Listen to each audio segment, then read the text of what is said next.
Regular viewers of our news video update Railway Roundup will know that we regularly speak to Andrew Davies about the 03 that he's currently restoring. What we thought we'd do is have a more in-depth conversation about his plans whilst it's being restored, but also his plans for when it's finished restoration. So he's in the shed waiting now. Let's go and speak to him. My name is Andrew Davies. I'm the Traction and Rolling Stock Director, and we are sat on my 03, number D2051. Classification of this being an 03, as unlike Ruston, has nothing to do with the horsepower.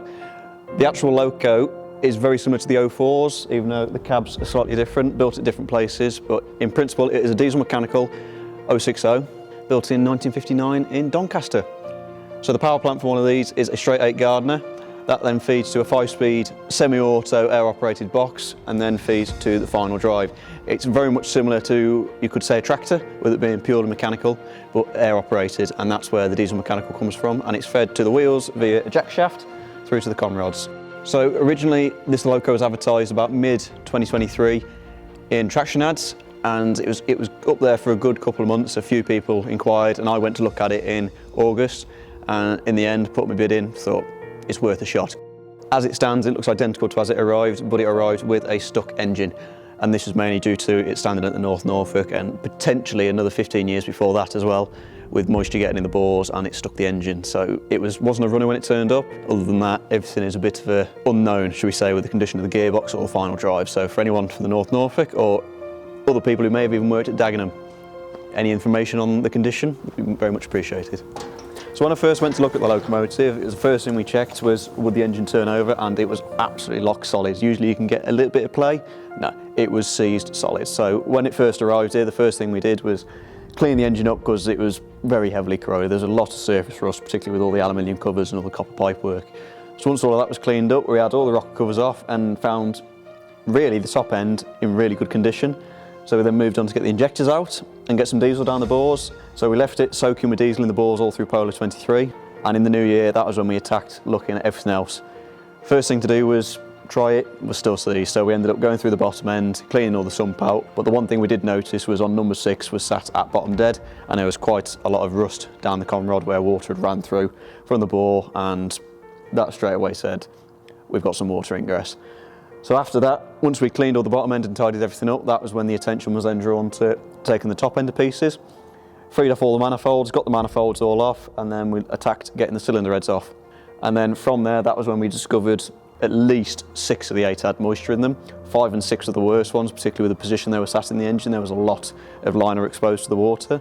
So what we had to do was press the liners out with the pistons in place, which was interesting to say the least. We had to have the chest plates off and using some steel bars, press up the liner to get it pop out, but after that, once it all came to pieces, we got it all separate, got the piston and the liner in the press, pressed it all out. So once we got them 4 all stripped to pieces, we then tried to rock the flywheel, and that was when we got half a revolution out of it.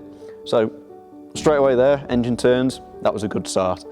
The only thing was, once we found out we got half a revolution, that meant there was also some rust rings in the front bores. So the current plan, rip the cylinder heads off the front 4, get any remedial work done on the cylinder heads if we need to, get the pistons out to clean all the rings up, because again, if the back 4 are anything to go by, the front 4 will be just as bad. So once that's sorted, we can then potentially look at rebuilding the engine, getting the liners back in place, drop all the pistons back in, get some fresh oil in it, and the next attention then we'll be looking at the electrics to potentially look at starting it.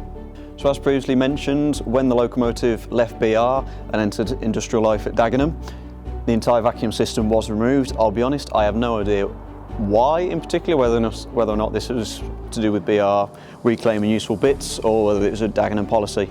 But nonetheless, there is literally nothing left. As you can see, there's a big void there, which on an 03 usually is where the exhauster would be fitted, as well as the vacuum control reservoir. And all the pipe work is gone, brake valve and the cab's gone, so I'm on the hunt for some bits. I've managed to source an exhauster, but everything else, when it comes to brake valves or even things like the propulsion valves, any spares available, or anyone you might know who have these bits, please drop us a contact or an email. It'd be very much appreciated. So currently as it stands, the cab is, well, very far down the priorities list, obviously with a lot of attention being focused on the engine, but there has been some work. We've had all the gauge clusters out, all the other gauges like the tachometer, the speedo and the oil pressure gauge, that's been sent away to get calibrated to see if they're all functional. Other than that, the rest of the cab is actually pretty solid. The only problem is there is a slight leak from the sunroof. So as you can imagine, being the traction and rolling stock director, there is a lot on my plate, looking after both the locos, the rolling stock, and even our plant machinery. But thankfully, it's not just me. I also have my dad and my granddad helping me. So we have the 3 generations looking after the locomotive fleet. And well, without them, I can tell you now, this wouldn't be as far ahead as it was, and Hector wouldn't be in anywhere near as good condition as it is, because I just simply struggle for the time, both working full time and keeping everything else going. So I'm grateful for them. And there's also a nice little story of the 3 generations working on, quite frankly, a daft hobby. As you can imagine, owning a locomotive is certainly both a challenge and certainly a learning experience, particularly with me being only 21. Really, the hardest bit is trying to keep on top of the maintenance. If you don't look after it, it won't look after you, and then that's when you suffer breakdowns. So it's very much like owning any vintage vehicle, like cars, Land Rovers, vintage wagons, tractors. It's all sort of in that same band of privately owned heritage assets. Even though I've owned Hector now for 4 years and I've had this for 18 months, there isn't a day really. There's been the odd day when I thought, why did I buy this? Usually when something goes wrong, but we all have their moments. But to this day, I don't regret it. It's one of the best things I've probably done. When this is running, I'll have the same relief as when we got Hector going. And every day I'm out on Hector, it's great fun. Being one of the drivers and also maintaining your own engine, you do take a certain length of pride in your Loco, saying, yep, that's mine. A lot of people have asked, when will it be running? My honest answer, I couldn't tell you. Really, I'm banking on this year to hopefully get the 8-cylinder Gardner running, and then after that we can sort of work backwards, focus on the gearbox and the final drive to hopefully get it moving and see what happens from there. I'm aiming probably within the next 2 to 3 years to have the Loco completely done, but it's hard to say. It could be another 10 years, it could also be get the engine running and everything works, and potentially for the diesel Gala in 2026 it may enter service, but I won't promise anything. Just keep an eye on it.